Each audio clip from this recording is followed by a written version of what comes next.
Details చూద్దాం. నిజామాపేట మండల కేంద్రంలో రేణుక ఎల్లమ్మ ఆలయంలో మాజీ మంత్రి సిద్దిపేట ఎమ్మెల్యే హరీష్ రావు 54వ జన్మదిన వేడుకలను బీఆర్ఎస్ శ్రేణులు ఘనంగా నిర్వహించారు.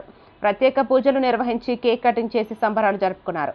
హరీష్ రావు ఆయుర ఆరోగ్యాలతో ఉండాలని, భవిష్యత్తులో మరిన్ని ఉన్నత పదవులు అధిరోహించాలని ఎల్లమ్మ తల్లిని ప్రార్థించినట్లు నాయకులు తెలిపారు.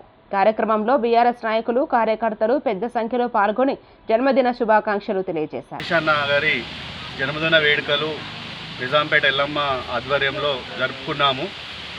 హరీష్ అన్న ఆరోగ్యంగా ఉండాలని, ఎంతో ఎత్తుకెదగాలని మా ఆశ.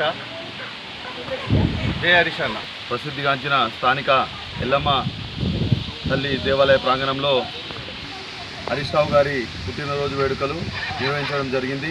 స్థానిక బీఆర్ఎస్ పార్టీ ఆధ్వర్యంలో వారికి ఆ ఎల్లమ్మ కృప ఎల్లవేళలా ఉండి వారు ఇంకా ఎన్నో పదవులు అధిరోహించాలని, ఇంకా ఎత్తుకెదగాలని, తెలంగాణ ప్రజలకు ఇంకెంతో సేవ చేయాలని ఆ ఎల్లమ్మ తల్లి వారికి పరిపూర్ణ ఆయుర ఆరోగ్యాలు ప్రసాదించాలని కోరుకుంటూ మరొకసారి హరీష్ రావు గారికి నిజాంపేట మండల ప్రజల తరఫున జన్మదిన శుభాకాంక్షలు.